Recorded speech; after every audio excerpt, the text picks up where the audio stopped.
Yeah, she has like the affect of someone older. Right. And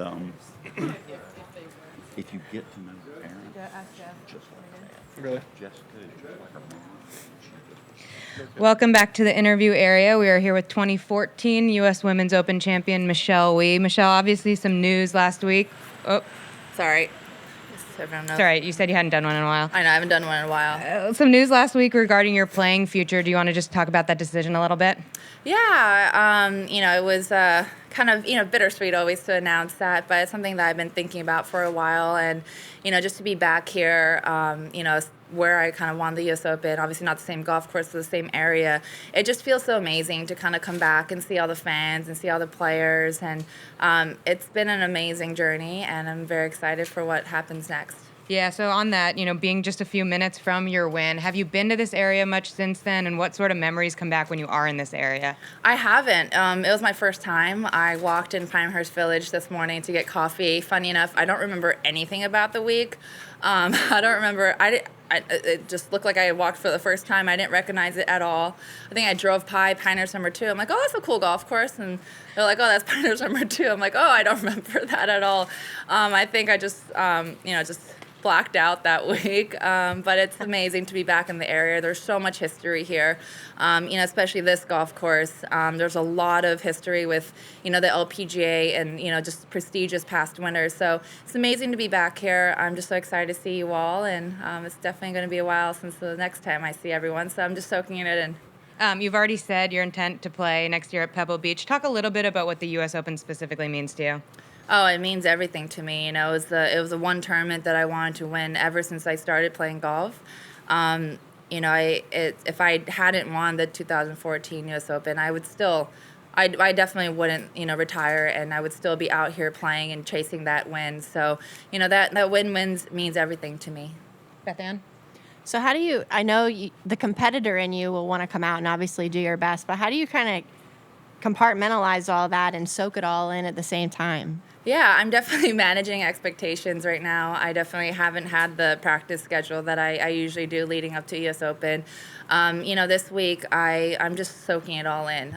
Just seeing all the fans, seeing all the players, walking the walk. It's pretty cool. Obviously, the competitive side of me wants to win and do the best I can. So it's gonna be a fun week.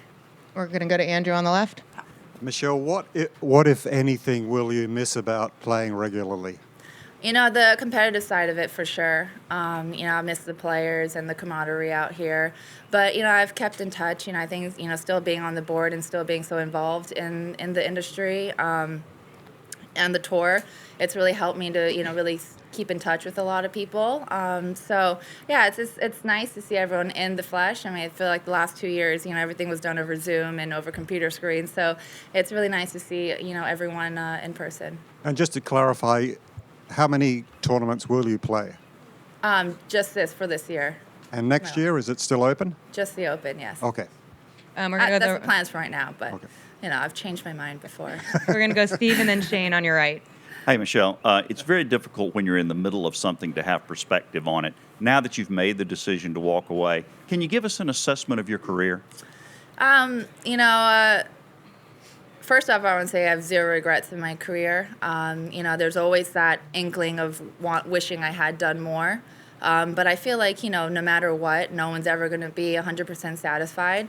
I've definitely had an up and down career, but I'm extremely proud for the resiliency that is that a word? Resiliency? Yeah. That I've shown, over my career. I'm extremely proud to have achieved the 2 biggest dreams that I've had. One being graduating from Stanford, and the other winning the U.S. Open. And to check both those off the list, means everything to me. So, I'm very proud of myself. I've always wished I've done more, but I feel like everyone kind of feels that way. So I'm definitely giving myself some grace and enjoying this last week. Shane? Yeah, out of curiosity, if we had found you 10 years ago and said we can read your future and in 10 years you're going to be walking away like this, what do you think your 22-year-old self would have thought about that? I probably would have laughed, to be honest, but I'm extremely fortunate. I'm so happy right now. I'm in a really great place in my life, and just Yeah, I probably would have laughed. I was always really bad at predicting the future, and I'm just really happy it panned out like this. Thank you. Right here, Ron Syrak. You're only 32, but you've been out here 20 years or more already. How has the LPGA and the U.S. Women's Open changed in that time? Oh, I mean, so much. And, huge kudos to the USGA for, really buying into the women's sport, and the, LPGA for just growing and, keep pushing the boundaries. And, when doors get closed on us, we just keep pushing. And I'm just so proud of, everyone on tour, and the USGA for really buying in and, setting the level right. I had someone come up to me at player dining today saying that they were named after me, so that made me feel really young. So I'm at that phase in my life, which feels great. But no, it's just I'm truly so proud looking back at where a purse was before, and now $5.5 million purse. The winner gets over $1 million. It's amazing. Thank you. Kent and Sarah. Michelle, as you pivot towards working behind the scenes to promote the tour now, what lessons can the tour, its players, take away from how you've marketed your career as it promotes the next set of stars? Yeah, I just think that we have to, as female athletes, a lot of times, we get told, oh, your sponsorship is only worth this much. You should only ask for this much. And, we're kind of in that mindset, and I would encourage female younger athletes coming up to say no. Like, I know my worth, I know what I deserve, and ask for more. Is there a moment in your career where you did that and successfully worked in your favor? Yes, for sure. Sarah. And just as we look ahead to what the future holds for you, I mean, how excited are you? You've done so much for the game over the course of your career, but now you're in a position to do even more. How excited are you to just leave golf way better than when you found it? I'm really excited.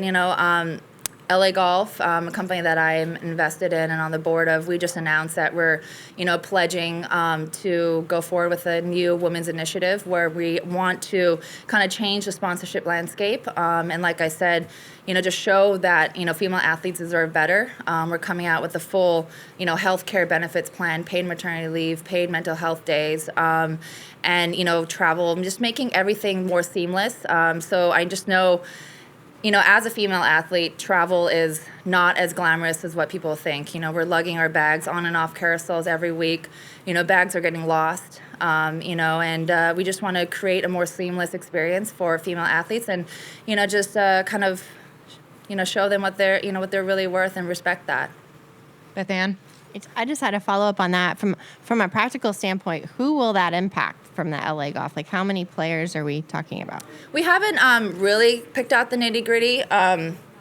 It will be the girls that we sponsor, and more further will come out later. But it's just an overall pledge that we will, prioritize this and put our dollars where it's needed, and especially for such a small company like LA Golf.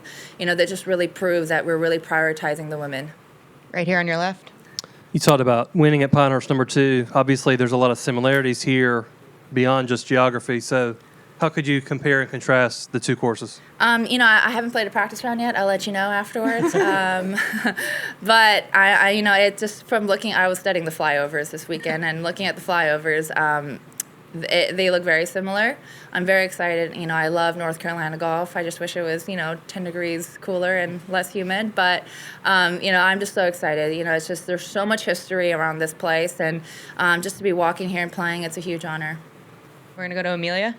I saw you giving Stanford some love when they won the NCAA tournament, and also Rose Zhang when she won. And there's obviously a lot of rookies out here and amateurs. From your experience on tour and kind of the big things you learned, what advice would you give to successful amateurs out there right now and rookie LPGA players? Yeah, first off, I'm so proud of Stanford's women's golf. I mean, they've been killing it. I mean, Rose and Rachel and everyone else on the team, and, Anne as the coach, they're absolutely killing it. So it's really great to see my alma mater doing so well. I guess just the advice that I always give them is, it's a grind. I think a lot of times people just glamorize being a professional athlete. And I think you just have to just know and accept and love the grind that it is. And just go out there and be resilient and work hard and just be grateful for every small win. I think a lot of times you go out there and you're like, oh, I want to win a major, I want to win a tournament, and you have these big goals, but it's also really important to celebrate the small wins as well. Yeah. All the way on the right. I'm curious. You mentioned that you're going to miss the competitive aspect of golf. Are there other things in your life where you feel like you'll be able to channel that once you do step away? Yeah, it's funny when I do live broadcasting. That's like the closest that I feel to adrenaline of playing golf. So hopefully I'll be able to a couple of that a year. But it's something that you'll never be able to recreate. Unfortunately, and I guess fortunately, I don't know. And that's the hardest part about moving away, is because there's nothing else that will recreate that feeling. But I've done it for a very long time, and just looking forward to spending more time with my family. Ron Sarek. You going to be watching any NBA playoffs this week? Yeah, I definitely will. Thursday, the first game, so I'll be watching the TV for sure. Hopefully, it's not too late. All right, Michelle, thanks for your time. Thank you.